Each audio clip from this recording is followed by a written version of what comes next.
Social media was supposed to connect us, but for many Filipinas, it has become a silent poison. Behind the perfect selfies, the smiling TikToks, the endless likes, lies a story of pressure, envy, and broken self-worth. Hi everyone, welcome back to the channel. This time, I'd like to talk about this issue regarding the poison of social media in the lives of Filipinas. Um, Currently, there has been a lot of negativity in the social media, Facebook, TikTok, or wherever. But in my case, I'm not everywhere.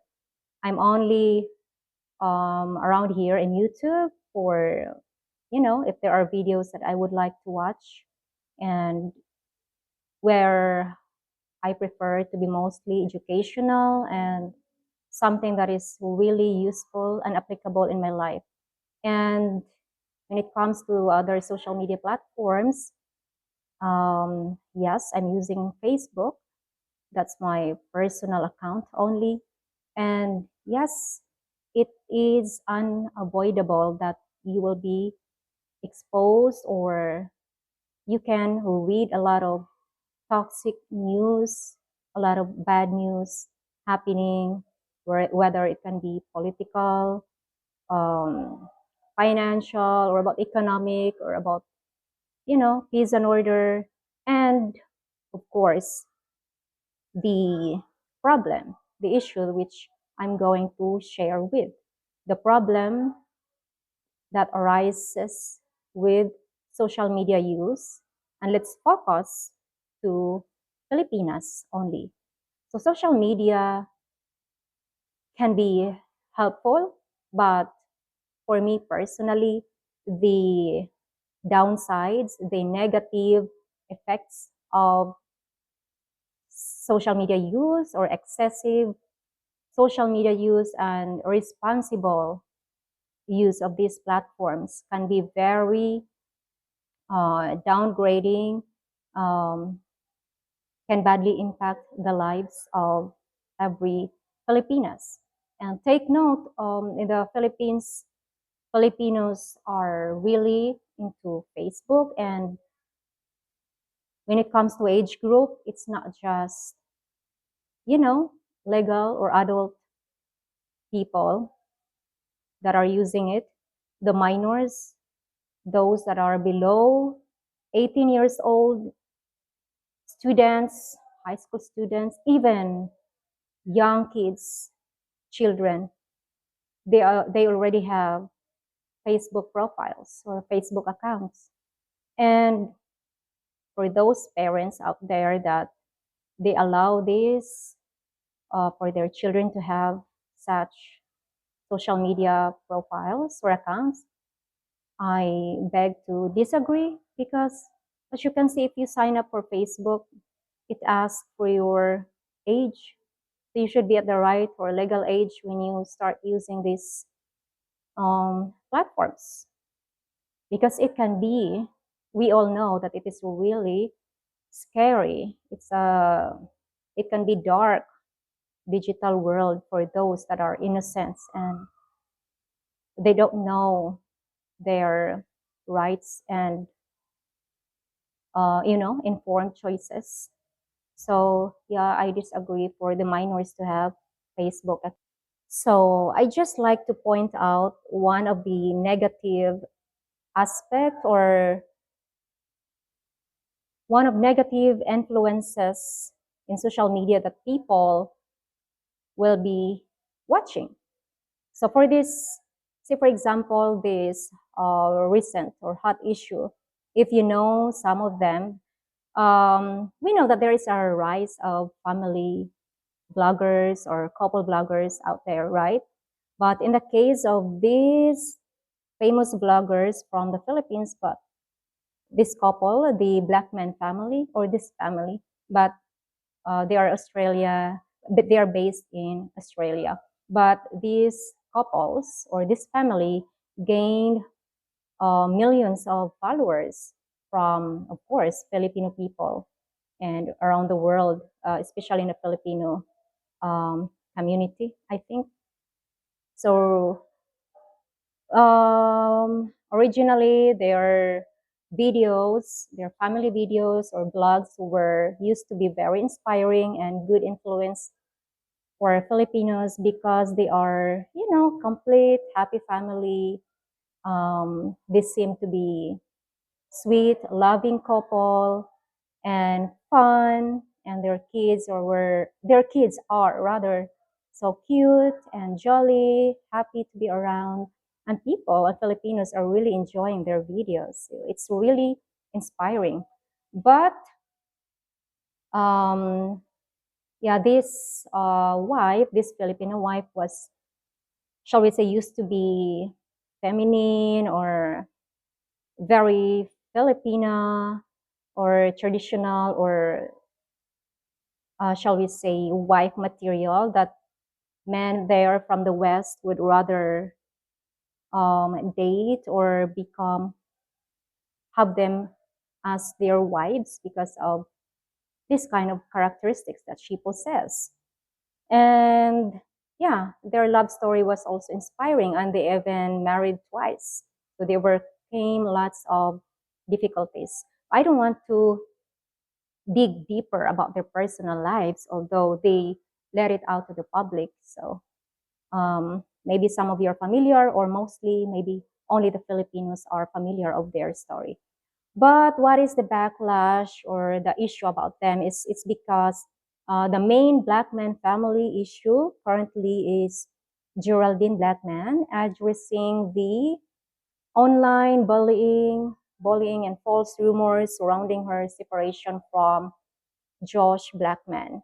So this is after their February 2025 separation announcement. Rumors of infidelity and other negative claims circulated, leading Geraldine to post on social media in September 2025 to shut them down, emphasizing that no one cheated and they are co-parenting their children, Jet and Nemo. So yes, these two are known creators. They separated on February 2025, so they are now co-parenting. And about the infidelity denial, that she explicitly stated that no one cheated and debunked rumors stemming from a fake Tinder account. But the fans are quick to dig, and also it's because of what they give out there to the fans. So this man, her just last week, this issue erupted that it's confirmed that Geraldine is indeed in a new in relationship with this other Australian blogger. So he's also obviously a famous person, although I'm not a follower of them, but yes, I've read the news article regarding them, uh, this issue of these two. So Josh, meanwhile, the husband of Geraldine, gained more sympathies from Filipino people because, you know, Filipinos still want to choose the sides that are pro-family. So even though Geraldine and Josh have already broken up, Filipinos still air or express their opinions that it would still be better if the two of them didn't separate, and because they have two lovely kids and a complete family is still preferable and still pleasing to the eyes of the people, and we still glamorize, or shall we say glorify, complete and happy family. But who knows the story behind doors? So it's their personal lives. The only negative thing about it is they let their life an open book So since they choose that pathway, I think Filipinos and netizens have also the right to express their views because you let your life out there. You are exposed, you give information. And so you cannot, in the part of Geraldine and her new boyfriend, so they're flooded with harsh comments, of course. Meanwhile, Josh, the former husband's accounts were flooded with likes and appreciation and motivation for him.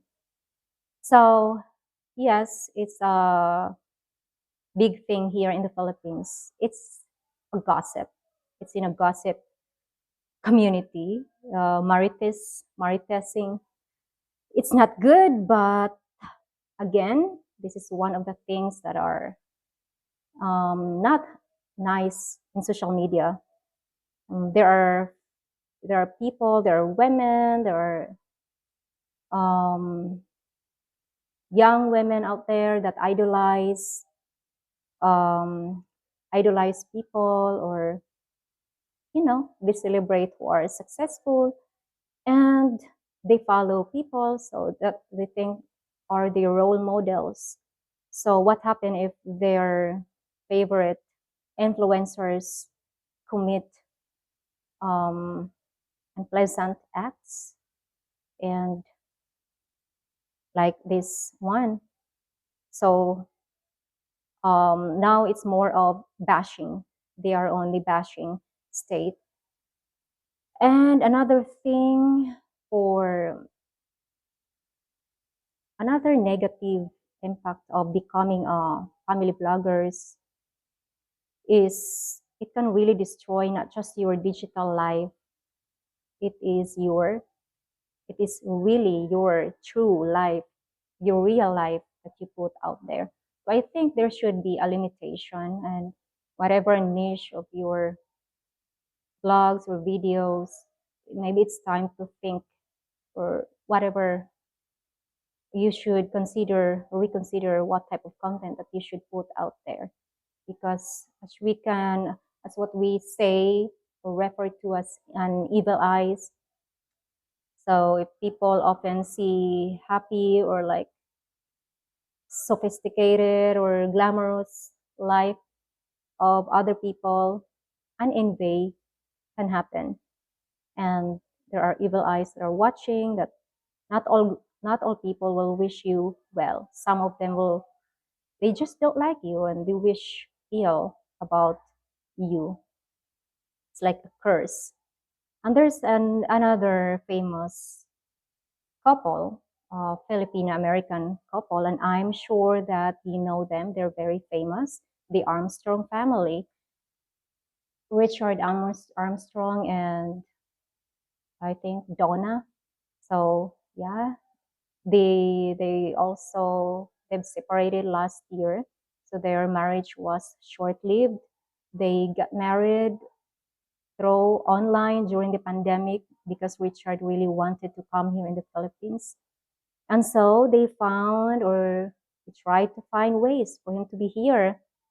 And we thought, the viewers, like myself, like, wow, it's inspiring. They really did it. And Armstrong was here with his family, and they tried to build a life here, but they keep they're building houses, right? And in the end, they still fell apart. And now Donna moved on. She found another American boyfriend, and which in fact he came and visited here in the Philippines already.